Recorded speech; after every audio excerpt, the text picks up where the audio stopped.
Thank you for being here tonight. I just got some really great news that my grandmother made it through emergency surgery. So I totally prepared, but I'm gonna need my notes to get through this. So, and I still have time, holy cow. So it's good. Here we go. So although some studies, wow, that's loud. Okay, I'll be normal voice. I'm really excited. So although some studies report growing employee cynicism, job satisfaction polls show that a high satisfaction rate for those who are still employed are because of job security, which is good to hear, right? 80% of our employees have been satisfied for the past 2 years. And of course, the following the job satisfaction and the security is because of their compensation and benefits. So even though we've had an economic downturn, we are doing good.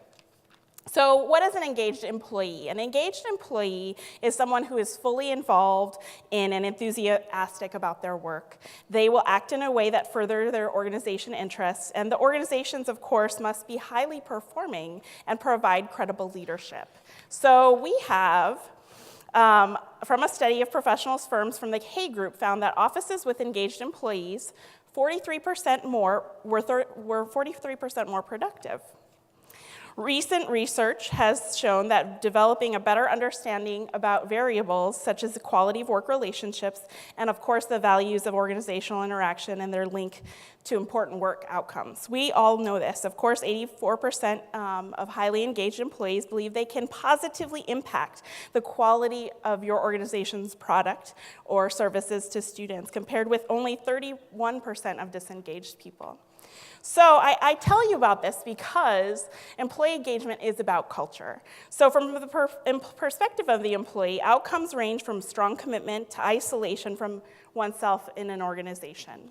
And of course, there's a strong correlation between the degree of well-being of an individual and to the extent of which they are engaged as an employee. And of course, high well-being yields high engagement. So we want you to use your leadership lifelines. Maintaining the integrity of your culture is a big task, and it's everyone's job. So if you're not alone, make sure you tap into your lifelines. You want to maintain your authenticity. Drawing from positive psychology literature, authenticity can be defined as owning one's own personal experiences, the thoughts, emotions, needs, and wants, and acting in accordance with your true self. We want to make sure that those 4 components of authenticity identified by Curtis are awareness, unbiased processing, action, and relational. We incorporated each of these components into our proposed model of authentic leadership and development. I'm doing pretty good. Okay. These relationships are characterized by transparency, openness, and trust. Of course, guidance through worthy objectives and an emphasis on follower development are important. By modeling these authentic values and behaviors, as a leader, we can foster the process of self-discovery among all of our teams. We want to make sure that everyone exemplifies the behaviors, because whether you're a leader or not, you're all in a role model role.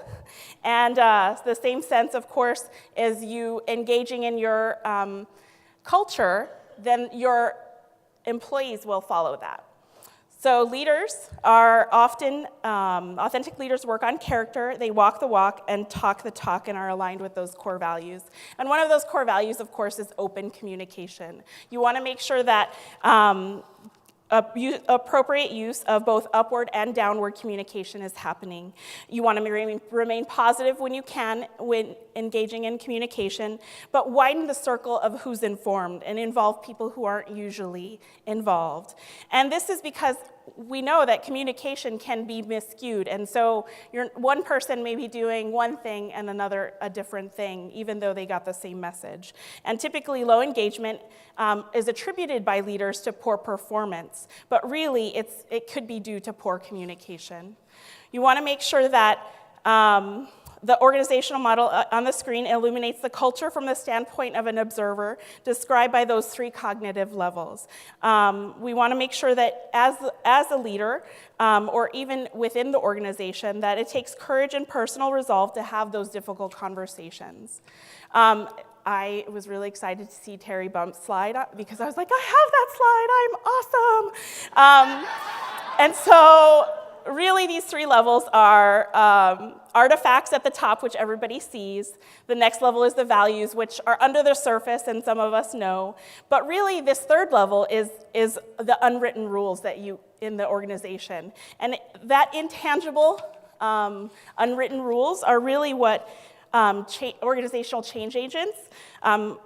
That's what happens when we usually fail to achieve our goals that we set. And it's because of those cultural norms are not understood yet. And so we fail before the actions can even begin. Okay, so just like the circle sit, like everybody needs to be involved, otherwise it's not gonna work. And so willingness of individuals to work in a team and pull in the same direction to achieve organizational goals.